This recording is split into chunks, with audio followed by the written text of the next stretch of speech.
সহপরিচালক জয়ন্ত ভট্টাচার্যের স্মৃতিচারণায় মহানায়ক উত্তম কুমার। ছায়ালোক পরিবেশনের শ্যামল মিত্র উত্তম কুমারকে নিয়ে ছবি করলেন দেয়া নেয়া। দেয়া নেয়া শুটিংয়ের সময়ই উত্তম চিকেন পক্সে আক্রান্ত হন। অসুস্থ হয়ে ময়রা স্ট্রিটের ফ্ল্যাট থেকে নিজের গিরিশ মুখার্জি রোডের বাড়িতে চলে আসেন। ওখানে উত্তমকে দেখতে যেতাম। ওর স্ত্রী গৌরীদেবীকে সেই সময় দেখেছিলাম অসুস্থ স্বামীকে সেবা করতে।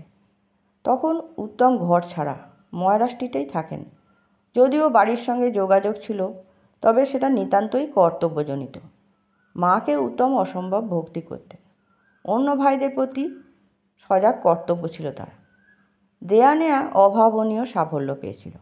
উত্তম কুমারের বহু সাফল্যমণ্ডিত ছবির মধ্যে দেয়া নেয়ার জায়গা প্রথম দিকে। সাফল্যে উৎসাহিত হয়ে শ্যামল মিত্র তাঁর পরের ছবির প্রস্তুতি শুরু করলেন। ছবির নাম রাজকন্যা। আমরা আমাদের পরবর্তী ছবির জন্য গল্প বাছাই করতে করতে সাহিত্যিক আশুতোষ মুখোপাধ্যায়ের লেখা একটি গল্প কিনলাম। নিশীথের পর আমাদের বসে থাকতে হয়েছিল বেশ কিছুদিন। উৎকণ্ঠার এমন সময় চলচ্চিত্রের কলাকুশলীদের জীবনে আসে। আশুতোষবাবুর গল্পের জন্যে চিত্রনাট্যে করার কাজ শুরু করলাম।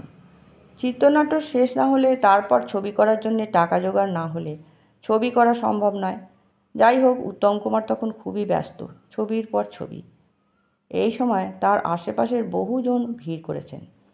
সবারই একটাই উদ্দেশ্য, ওর ওপর ভর দিয়ে ছবি করা। কেউ প্রযোজনার কথা ভাবছেন, কেউ ভাবছেন ওকে ভর করে পরিচালক হবার কথা।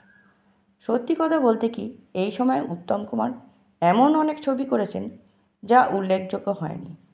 তবে এর মধ্যে ওর নিজের পরিচালনায় একটি করেছিলেন, যেটা পরিচালক হিসেবে ওর প্রথম কাজ। সেই ছবি সম্বন্ধে বলার আগে দুই একটি ছবির কথা বলবো।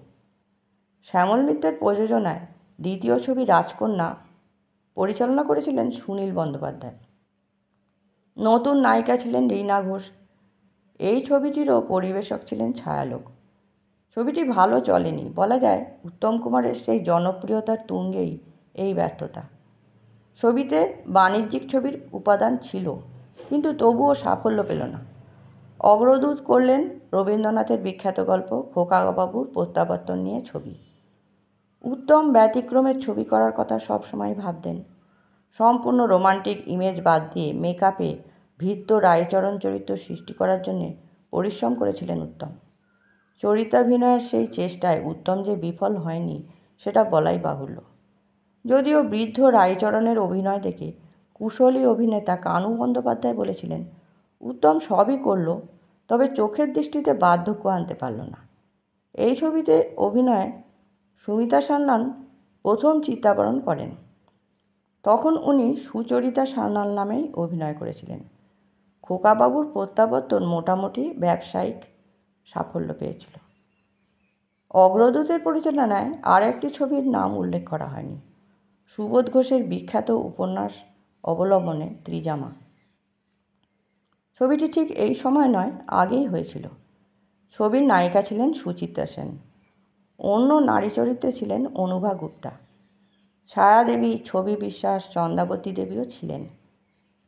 নচিকেতা ঘোষ ছিলেন সঙ্গীত পরিচালক। খুব সুন্দর সুর করেছিলেন। ছবিতে অসাধারণ অভিনয় করেছিলেন শ্রীমতী সেন।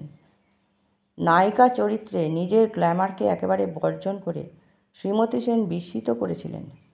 এই সুন্দর ছবিটি উত্তম সুচিত্রার স্বর্ণযুগের এবং অগ্রদূতের পরিচালনায় হলেও প্রত্যাশিত বাণিজ্যিক সাফল্য পায়নি।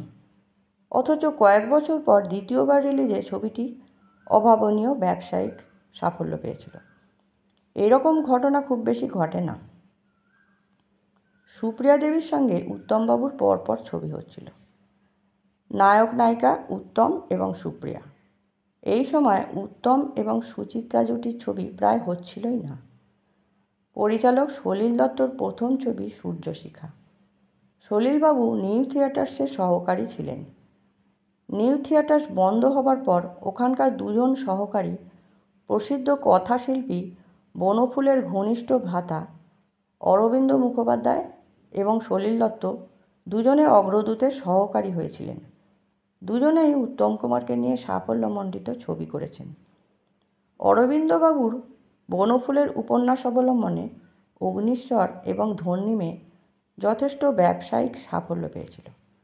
ছবি দুটিতে উত্তম কুমার চরিত্রাভিনয় করেছিলেন, রোমান্টিক নায়ক নয়। সলিলবাবু উত্তম কুমারকে নিয়ে বেশি ছবি করেছেন। উত্তমবাবুর প্রথম পরিচালিত ছবি শুধু একটি বছর সলিলবাবুই করেছিলেন নিজের প্রযোজনায়। যে কোনো কারণেই হোক, ছবিটি শেষ পর্যন্ত সলিলবাবুর প্রযোজনায় হলেও পরিচালনা করেছিলেন উত্তম কুমার স্বনামেই। নায়িকা ছিলেন সুপ্রিয়া দেবী। গল্প ছিল বিখ্যাত গীতিকার গৌরীপ্রসন্ন মজুমদারের। ছবিটির পরিচালনা উত্তমবাবুর দক্ষতা ফুটে উঠেছিল। ছবি দেখার পর উত্তমবাবু আমাদের কেমন লাগলো জিজ্ঞাসা করেছিলেন। কথা হচ্ছিল ওর বাড়িতেই। যেদিন পরিচালনার দায়িত্ব সলিলবাবু উত্তমের হাতে দিয়েছিলেন, সেদিনও আশ্চর্যভাবে সেই নাটকীয় ঘটনার সাক্ষী ছিলাম ওর ময়রা স্ট্রিটের বাড়িতেই। প্রসঙ্গটি অপ্রীতিকর বলেই খুব বেশি বললাম না। এই সময় বোধহয় উত্তমবাবু তার অভিনীত ছবিতে পরিচালকের ওপর কিছু হস্তক্ষেপ করতেন ওর পছন্দ মতো, সেটা শুনেছিলাম। অবশ্য এটা খুব অস্বাভাবিক কিছু ছিল না।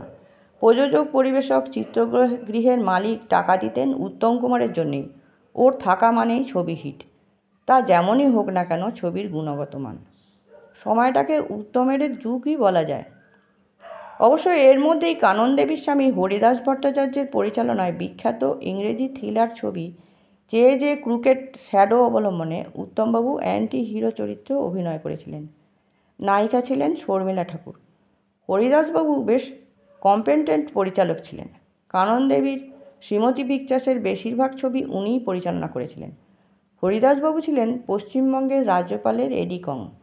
বিখ্যাত পরিচালক তরুণ মজুমদার, প্রয়াত পরিচালক দিলীপ মুখার্জি হরিদাসবাবুরই সহকারী ছিলেন। ওরা পরে যাত্রীগোষ্ঠী করে অনেক সফল ছবি করেছিলেন। ওদের ছবি চাওয়া পাওয়াতে উত্তম সুচিত্রা অভিনয় করেছিলেন। দিলীপ মুখার্জি আমি, সে ও সখা এবং নগর দর্পণের ছবির পরিচালনা করেছিলেন। দুটি গল্পই ছিল আশুতোষ মুখোপাধ্যায়। সুসাহিত্যিক আশুতোষ মুখোপাধ্যায়ের গল্প চলচ্চিত্রে বেশ জনপ্রিয় হতো। ওর লেখা কাল তুমি আলেয়াতে উত্তমের বিপরীতে ছিলেন সুপ্রিয়া দেবী। ওই ছবিতে সাবিত্রী চট্টোপাধ্যায় এবং দীপ্তি রায় জোরালো অভিনয় করেছিলেন। একটিমাত্র ছবি যেখানে নায়ক চরিত্রে অভিনয় করা ছাড়াও উত্তম সঙ্গীত পরিচালনা করেছিলেন। গীতিকার ছিলেন পুলক বন্দ্যোপাধ্যায়। হেমন্ত মুখোপাধ্যায় এবং আশা ভোসলের কণ্ঠে উত্তম সুরারোপিত গানগুলি খুবই সুন্দর হয়েছিল। নমস্কার। ভিডিওটি ভালো লাগলে আপনারা সাবস্ক্রাইব করে দেবেন আর কমেন্ট করতে ভুলবেন না।